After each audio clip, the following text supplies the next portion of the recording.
Halo, Assalamualaikum warahmatullahi wabarakatuh. Apa kabar teman-teman semua? Pada video kali ini saya akan melanjutkan latihan pretest seleksi akademik PPG ya, tahun 2023. Insyaallah pada video kali ini saya akan memberikan soal sesuai permintaan teman-teman, bahasa Indonesia ya, profesional bahasa Indonesia. Sebelum kita masuk ke soal, saya mohon bantuan teman-teman untuk bantu saya subscribe, like, dan share sebanyak-banyaknya ke sosial media teman-teman, biar makin banyak yang nonton, makin banyak manfaat dari video yang saya buat ini teman-teman. Nah, yang perlu kita ketahui bersama atau satukan persepsi adalah pada saat ujian pretest nanti, soal yang terbanyak itu adalah soal profesional teman-teman. Jadi jangan hanya berfokus mempelajari pedagogi saja ya. Pedagogi itu hanya 30% dari 100% soal. Dan selain ada pedagogi, tambahannya ada juga soal sosial kepribadian guru. Jadi sudah banyak video saya, silakan dibuka teman-teman, ada tryoutnya juga, dan pedagogi lainnya teman-teman. Jadi silahkan dicek ya di video-video saya, ada banyak sudah saya buat di situ. Oke, kita langsung masuk ke soal yang pertama. Jadi ini kisi-kisinya berdasarkan tahun lalu ya. Jadi saya ambil kisi-kisi tahun lalu. Saya yakin tahun sekarang belum muncul ya. Saya sudah berapa kali cek tapi tidak ketemu kisi-kisi pretest yang tahun ini, padahal tinggal seminggu lagi. Kita pelajari saja dulu ini, insya Allah tidak akan jauh-jauh dari sini nanti, saya yakin itu teman-teman. Baik, kita lihat ada kompetensi profesional, capaian pembelajaran, menguasai dasar-dasar dan kaidah bahasa Indonesia sebagai rujukan penggunaan bahasa Indonesia yang baik dan benar. Indikator esensial, mengidentifikasi morfem bahasa Indonesia. Ya, jadi bahasa Indonesia dan bahasa Inggris sama-sama punya morfem ya. Kita lihat soalnya, seekor anak gajah terperangkap dalam lubang yang sangat besar. Kata yang mengandung morfem terikat pada kalimat di atas adalah A. Seekor dan gajah. B. Anak dan terperangkap. C. Terperangkap dan lubang. D. Seekor dan terperangkap. E. Lubang dan besar. Nah teman-teman, saya sarankan teman-teman jawab dulu soalnya. Nanti setelah dijawab baru kita lanjutkan pembahasannya. Kalau dirasa terlalu cepat, teman-teman bisa pause dulu videonya ya, biar lebih mantap. Oke, kita lihat jawabannya. Jadi jawaban yang tepat adalah opsi D ya teman-teman. Ini dia opsi D, seekor dan terperangkap. Kita lihat pembahasannya. Morfem adalah suatu bentuk bahasa terkecil yang mempunyai makna secara relatif stabil dan tidak dapat dibagi lagi menjadi bagian bermakna yang lebih kecil. Morfem dapat ditemukan dengan cara melakukan pemotongan pada suatu bentuk bahasa atau kata. Contohnya pemotongan pada kata melihat berikut ya. Melihat, jika lihat dipotong lagi li dan hat, keduanya tidak memiliki makna. Bentuk me dan lihat disebut morfem ya. Berdasarkan proses pembentukannya, morfem terdiri atas morfem bebas dan morfem terikat ya. Morfem bebas adalah morfem yang secara potensial dapat berdiri sendiri dalam suatu kalimat seperti rawat, lihat, dan lain-lain. Nah itu dia. Jadi jawaban yang tepat adalah opsi D ya teman-teman. Semoga benar ya di nomor 1 ini. Ini masih ada contoh merawat, morfem bebas rawat, morfem Terikat adalah morfem yang tidak mempunyai potensi untuk berdiri sendiri dan selalu terikat dengan morfem lain untuk membentuk suatu ujaran. Contoh, me, ber, di, dan lain-lain itu adalah morfem terikat. Dia tidak punya makna kalau berdiri sendiri ya. Berdasarkan tempat terikatnya, morfem terikat dapat dibagi menjadi 4. Nah, morfem terikat ini dibagi lagi menjadi 4. Ada awalan, prefiks, sisipan, infiks, akhiran, sufiks, dan gabungan awalan, akhiran ya, konfiks. Kata-kata yang mengandung morfem terikat pada kalimat seekor anak gajah yang terperangkap dalam lubang yang sangat besar dapat diidentifikasikan dari kata-kata yang mengandung imbuhan, yaitu seekor dan terperangkap. Itu dia. Kita lanjut ke soal berikutnya. Ada kompetensi profesional, menguasai dasar-dasar dan kaidah bahasa Indonesia seperti rujukan penggunaan bahasa Indonesia yang baik dan benar. Indikator esensial, menganalisis penggunaan ejaan dan tanda baca. Jadi soal ejaan dan tanda baca ini tidak pernah alfa juga ya teman-teman. Tadi itu struktur bahasa, sekarang morfem ya. Itu adalah hal yang jarang sekali alfa di soal UP maupun di pretest PPG profesional bahasa Indonesia maupun bahasa Inggris. Kita lihat soal berikutnya. Penggunaan ejaan yang tidak tepat pada kalimat di bawah ini adalah: A. Ibu menasihati adik, hati-hati di jalan. B. Kek, saya sudah menyampaikan pesan ini kepada nenek. D. Di mana rumahmu, Di? Tanya Jani. D. Gubernur Papua Barat mengunjungi para pengungsi. E. Kakak Kinan membeli jeruk Bali di pasar. Nah, kira-kira yang mana di sini penggunaan ejaan yang tidak tepat? Jadi hati-hati ya teman-teman. Kalau kita tidak konsentrasi itu bisa jadi kita cari yang tepat ya. Dan akan bingung karena banyak yang tepat di sini. Oke. Sudah dikunci ya. Kita lihat jawabannya. Jadi jawaban yang tepat adalah opsi C ya. Di mana rumahmu, Dik? Tanya Jani. Ini adalah ejaan yang tidak tepat. Kita lihat pembahasannya. Penggunaan ejaan mencakup sistem pemakaian huruf, penulisan kata, pemakaian tanda baca, dan penulisan unsur serapan. Penulisan kalimat yang salah dalam kunci jawaban adalah di mana rumah mudik? Tanya Jani. Penulisan di mana tidak tepat karena preposisi ditulis serangkai, seharusnya dipisah. Jadi preposisi harusnya ditulis terpisah ya teman-teman. Tidak boleh nyambung ya. Nyambung dengan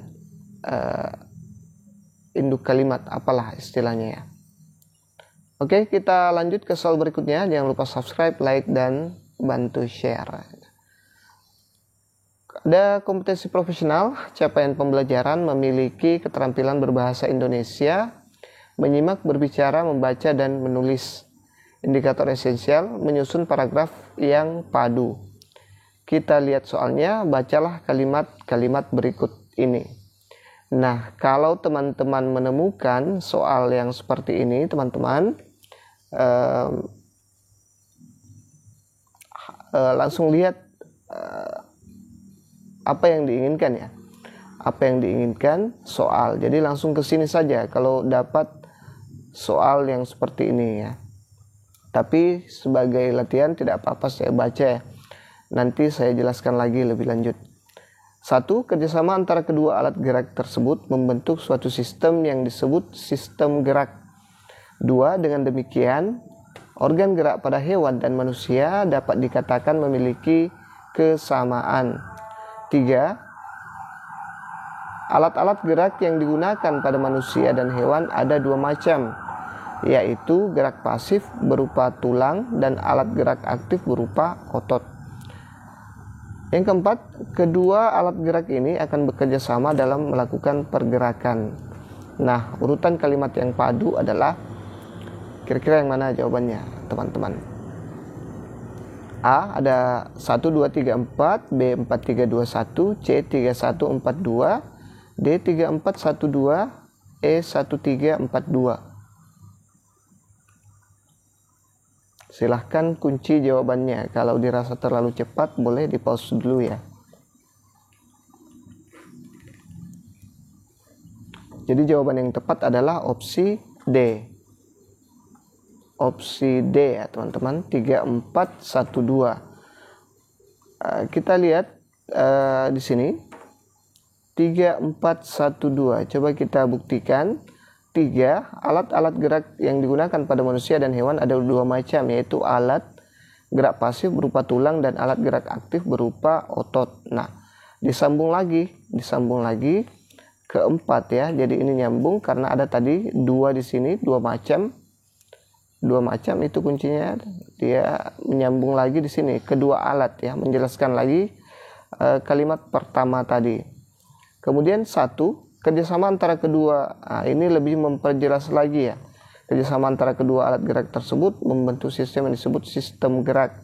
Nah, kalau ada kata dengan demikian itu biasanya berada di akhir suatu paragraf ya teman-teman. Kalau ada kata dengan demikian, jadi kita bisa langsung kunci sebenarnya kalau kita lihat satu-satu.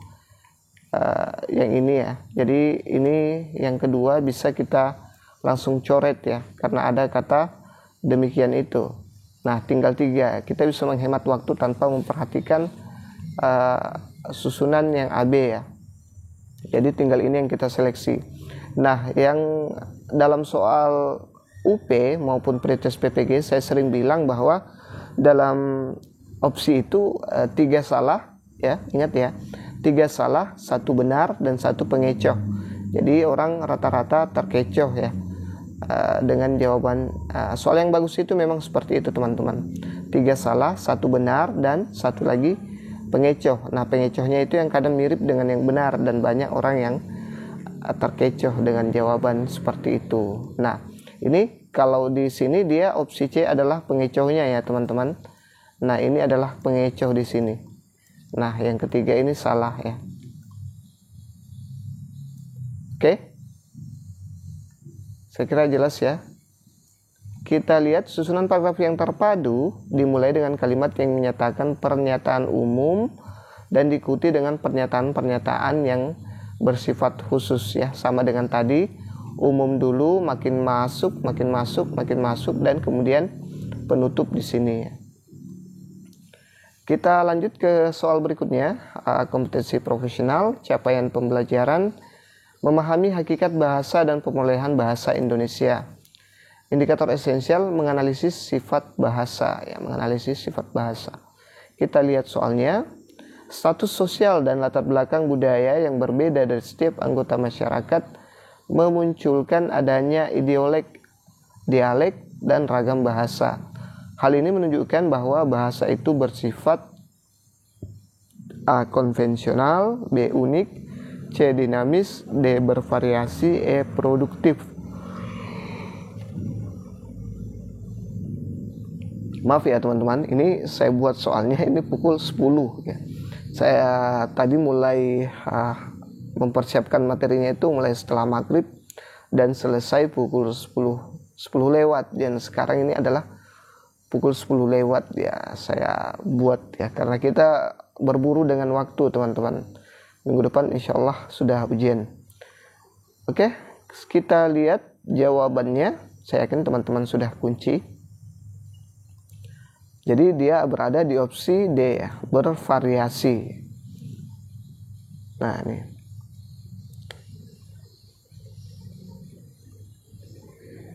Bervariasi ya. Ragam bahasa, ideolek, dialek, dan ragam bahasa. Hal ini menunjukkan bahwa bahasa itu bersifat bervariasi. Setiap anggota masyarakat suatu bahasa biasanya terdiri dari berbagai status sosial dan latar belakang budaya yang tidak sama, sehingga bahasa yang digunakan menjadi bervariasi. Ada 3 istilah dalam variasi bahasa, yaitu yang pertama ideolek, ragam-ragam bahasa yang bersifat perorangan. Selanjutnya ada dialek, variasi bahasa sekelompok anggota masyarakat pada suatu tempat atau suatu waktu. Yang ketiga, ragam ya. Ada idiolek, dialek, ragam ya. Ragam variasi bahasa yang digunakan dalam situasi tertentu, atau ragam baku dan ragam tidak baku. Munculnya variasi bahasa tersebut menunjukkan bahwa bahasa bersifat bervariasi. Jadi ingat baik-baik ini ragam bahasa ya. Oke, kita lanjut ke soal berikutnya. Jangan lupa subscribe, like, dan bantu share ya, biar saya makin semangat teman-teman. Kita lihat, seorang penyair memilih kata-kata tertentu sesuai dengan maksud dan perasaan yang ingin disampaikan ketika menulis puisi. Fungsi bahasa yang digunakan oleh penyair tersebut adalah A. Fungsi ekspresi, B. Fungsi adaptasi, C. Fungsi informasi, D. Fungsi integrasi, E. Fungsi kontrol sosial. Saya lupa tadi baca capaian pembelajaran dan indikator sosialnya ya.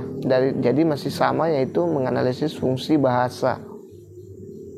Kira-kira yang mana di sini? Dia termasuk fungsi yang mana? Apakah ekspresi, adaptasi, informasi, integrasi, atau kontrol sosial? Baik, kita lihat jawabannya. Kalau dirasa terlalu cepat, di pause dulu ya kalau teman-teman belum bisa menentukan atau mengunci jawaban teman-teman, karena ada banyak soal yang harus kita lihat nanti, jadi menghemat waktu ya. Oke, ini dia. Jadi yang tepat adalah fungsi ekspresi ya. Ini di sini sebenarnya bisa dilihat sesuai dengan maksud dan perasaan yang ingin disampaikan. Itu sebenarnya menunjukkan ekspresinya ketika menulis puisi ya. Fungsi ekspresinya apa di situ, apa yang ditekankan di situ. Kita lihat pembahasannya. Sebagai alat komunikasi, bahasa mempunyai fungsi sebagai berikut. Yang pertama, fungsi informasi. Bahasa berfungsi untuk menyampaikan informasi timbal balik antara anggota keluarga maupun anggota masyarakat. Yang kedua, fungsi ekspresi diri, menyalurkan perasaan, sikap, gagasan, emosi, atau tekanan pembicara. Nah, ini juga ya. Ini tadi yang fungsi ekspresi itu teman-teman. Jadi ini harap dipahami ya, fungsi-fungsi dari komunikasi bahasa ya. Selanjutnya ada fungsi adaptasi dan integrasi, yaitu menyesuaikan dan membaurkan diri dengan anggota masyarakat. Yang keempat, fungsi kontrol sosial ya, berfungsi mempengaruhi sikap dan pendapat orang lain. Nah, oleh karena itu, ketika penyair memilih kata-kata yang sesuai dengan maksud dan perasaannya, tergolong ke dalam pemakaian bahasa yang memiliki fungsi ekspresi. Seperti itu teman-teman. Oke, sudah berapa yang benar? Mudah-mudahan benar semua ya. Kita lihat soal selanjutnya. Jadi nanti di akhir video saya harap teman-teman bisa berkomentar berapa yang sudah benar dan berapa yang masih belum benar ya, atau salah. Kompetensi profesional, capaian pembelajaran, memahami hakikat bahasa dan pemerolehan bahasa Indonesia. Indikator esensial, mengidentifikasi pemerolehan bahasa. Kita lihat soalnya ya.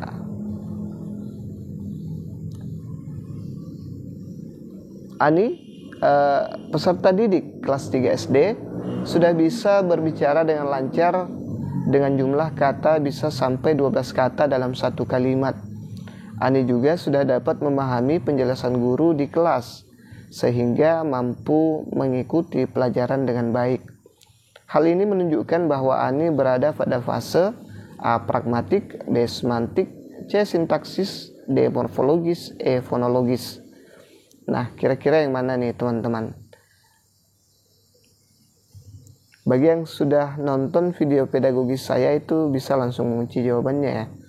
Karena ini adalah teori Piaget ya. Orang bilang Piaget. Tulisannya Piaget. Oke, kita lihat jawaban yang tepat. Jadi dia berada di fase semantik ya. Nih, kelas 3 SD itu kira-kira umurnya berada di sini ya, di 7 sampai 11 tahun teman-teman ya.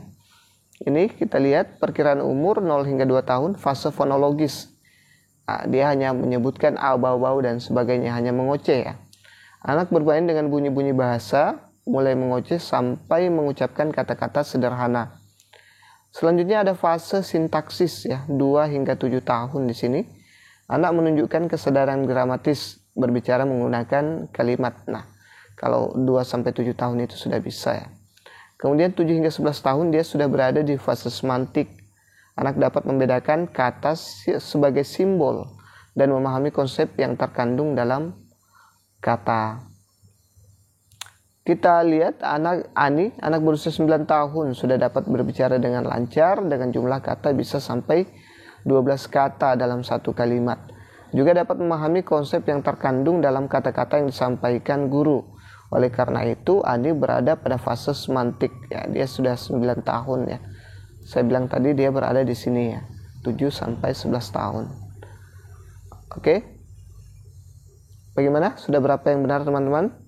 Kita lanjut ke soal berikutnya. Kompetensi profesional menguasai dasar-dasar dan kaidah bahasa Indonesia sebagai rujukan penggunaan bahasa Indonesia yang baik dan benar.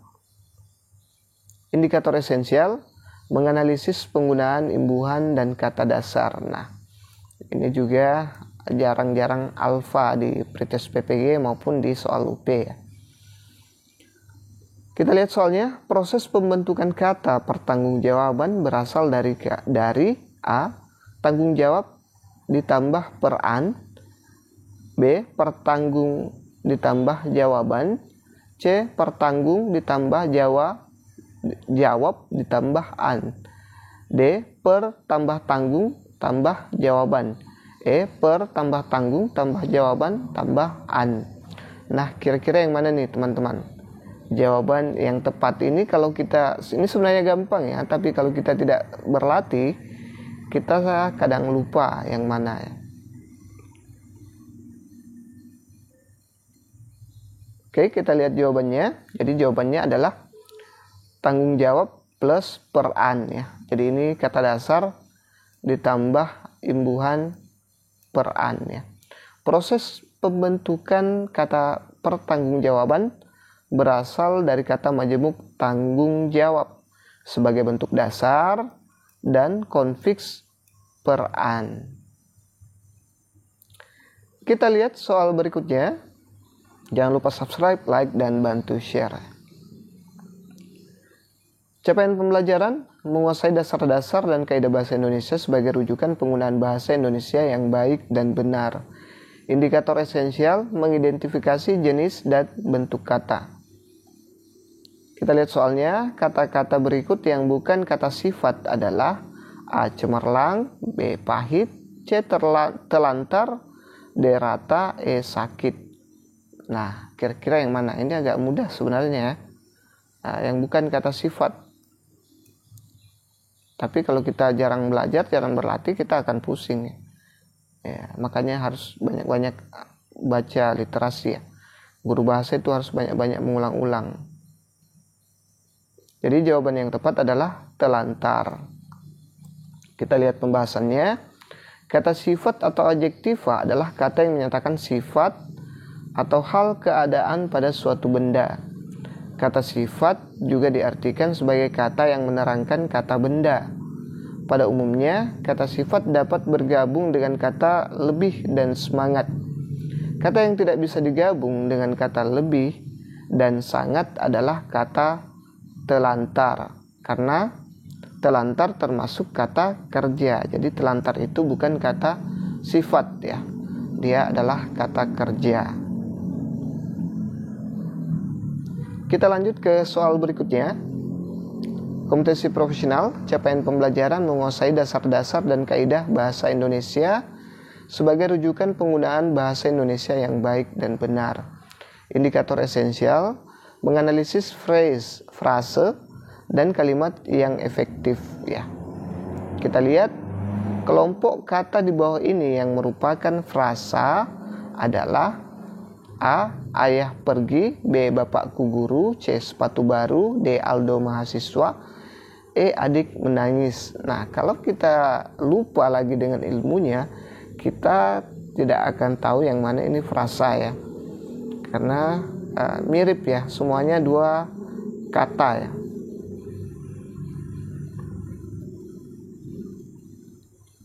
Oke, kita lihat jawabannya. Jadi kalau terlalu cepat, silakan di pause baru dilanjut ya. Kelompok kata di bawah yang merupakan frase adalah sepatu baru. Itu dia ya. Coba kita lihat penjelasan dan pembahasannya. Satuan sintaksis yang lebih besar dari kata adalah frasa. Nah, jadi dia lebih besar dari kata ya. Frasa adalah satuan gramatikal yang terdiri dari dua kata atau lebih yang tidak berciri klausa atau tidak memiliki ciri predikat dan pada umumnya menjadi bentuk klausa. Seperti halnya dengan kata frasa memiliki potensi untuk berdiri sendiri menjadi kalimat ya. Ayah pergi itu tidak bisa berdiri sendiri, harus ada kata keterangannya. Dia butuh kata keterangan kemana ya. Bapakku guru, bapakku guru ya, guru apa ya, kemudian di sekolah mana, masih butuh penjelasan. Kalau sepatu baru itu tidak butuh lagi penjelasan ya, jadi bisa berdiri sendiri.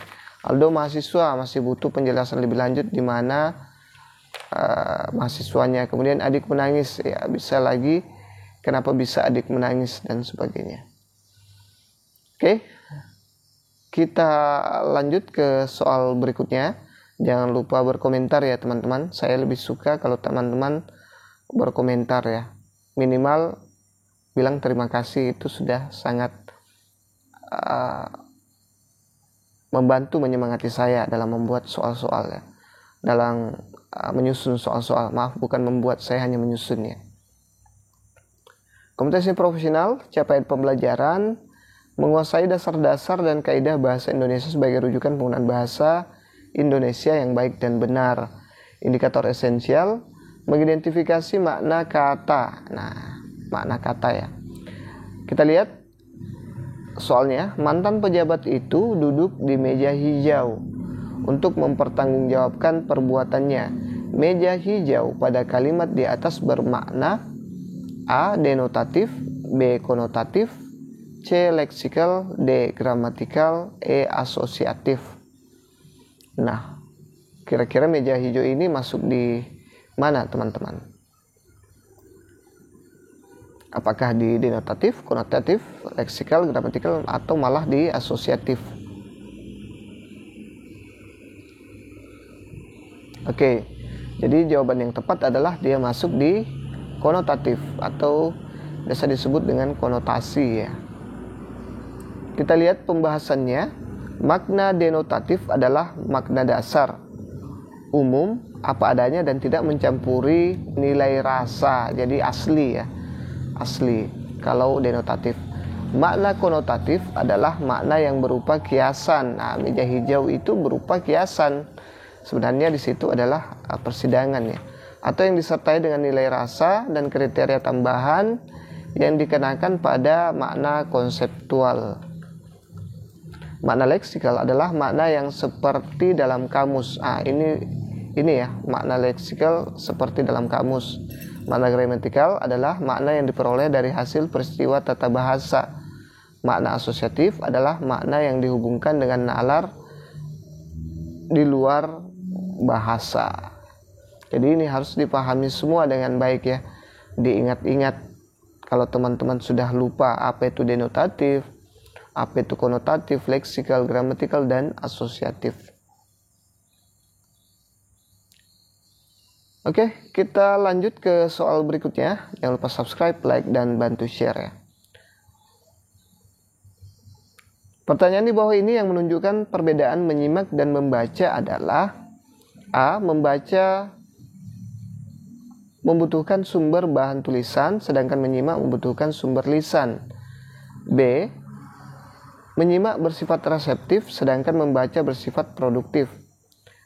C. Menyimak adalah kegiatan yang disengaja, membaca adalah kegiatan yang tidak disengaja. D. Menyimak bertujuan untuk memahami secara mendalam, sedangkan membaca hanya sekedar memahami. E. Membaca dilakukan dengan bersuara, sedangkan menyimak tidak bersuara. Nah, pernyataan di bawah ini yang menunjukkan perbedaan menyimak dan membaca. Ya, yang manakah di sini, teman-teman? Saya lupa tadi baca indikator esensialnya adalah ini capaian pembelajarannya juga saya lupa baca ya, akibat terlalu buru-buru.